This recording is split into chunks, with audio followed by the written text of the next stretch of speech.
তোমার মোবাইলে নেটওয়ার্ক খুবই স্লো, এসএমএস করতে পারছো না, বা ভিডিও কল করতে পারছো না, ইউটিউব দেখতে পাচ্ছ না, ফেসবুক দেখতে পাচ্ছ না, তাহলে কি করবে? মোবাইল নেটই না চলে, মোবাইল তো ফেলে দেওয়া উচিত, তাই তো? তোমার মতে তুমি মোবাইল হয়তো ফেলে দিই, নেট চলছে না, কি করব? তাহলে হ্যাঁ, আমি তোমাদের একটা জাস্ট, লোকে বলে 4টে 5টা করে সেটিংস দেখাবো, ইউটিউবে প্রচুর ভিডিও আছে, কিন্তু নাম্বার আমি একটাই সেটিংস দেখাবো। সেটা তুমি যদি অন করতে পারো, তোমার নেটওয়ার্ক পুরো ফাস্ট হয়ে যাবে, ঝড়ের গতিতে তোমার এসএমএস চ্যাট করতে পারবে, সবার কাছে খুব তাড়াতাড়ি পৌঁছবে। তা চলো, আমি তোমাদের দেখাবো, ফটো ভিডিও ফেসবুক সব কিছু দেখতে পারবে, শুধু একটা সেটিংস অন করতে হবে। চলো মোবাইল স্ক্রিনে গিয়ে তোমাদের সেই সেটিংসটা আমি দেখাচ্ছি। Let's go. মোবাইল স্ক্রিন, কথা কম কাজ বেশি, এটাই আমার নাম সুমিত বিশ্বাস, সেটাই আমি করি। তো চলো, হাতে কলমে তোমাদের দেখাচ্ছি।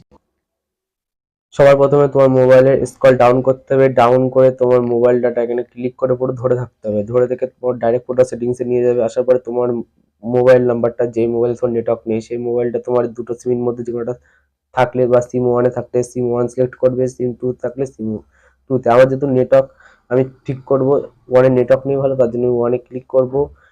ক্লিক করা কিংবা টুতেও ক্লিক করতে পারি, টুতে ক্লিক করলাম, তোমার ওয়ানে থাকলে ওয়ানে ক্লিক করবে, ক্লিক করার পরে চলে আসবে এখানে নিচে দেখতে পারবে অ্যাক্সেস পয়েন্ট নামে আছে, অ্যাক্সেস পয়েন্টে ক্লিক করবে, নেওয়ার পরে এই যে এটা তোমরা এখান থেকে জাস্ট এখান থেকে ধরে এখান থেকে নেবে, নিয়ে এখান থেকে তোমার ডিলেট এভিএন ডিলেট করে দেবে। দেওয়ার পরে প্লাস আইকনে ক্লিক করবে, প্লাস আইকনে করে তোমার সিম, কি সিম, ভিআই হলে ভিআই দেবে, তারপরে এয়ারটেল হলে এয়ারটেল। তা আমরা সব দেবো না, আমরা দেবো জাস্ট এখানে আই দেবো, দুটো আই, আই দিলাম। এভিএন সেটিংস এখানে আই দিলাম। দেওয়ার পরে আমরা এখানে চলে আসি সার্ভার, এই সার্ভারের এখানে দেবো আমরা ডাব্লু, তিনটে ডাব্লু দেবে, দিয়ে 3 ডট গুগল.com দিয়ে ওকে করবে। ওকে করার পরে তোমার চলে আসবে এই এই দুটো তো পুরো সেম সেমই থাকে, এই দুটো তোমার কিচ্ছু করতে হবে না। অডিয়েন্স আর্টিফিশিয়াল টাইপ এটা তোমরা করবে, প্যাপ অ্যান্ড চেপ এটা করবে। তারপর এপিএন টাইপ তোমার দিতে হবে না। এপিএন প্রোটোকল এটা পরিমাণ দেবে, IPv4 IPv6, তোমরা IPv6টা দিও, IPv6 দেবে।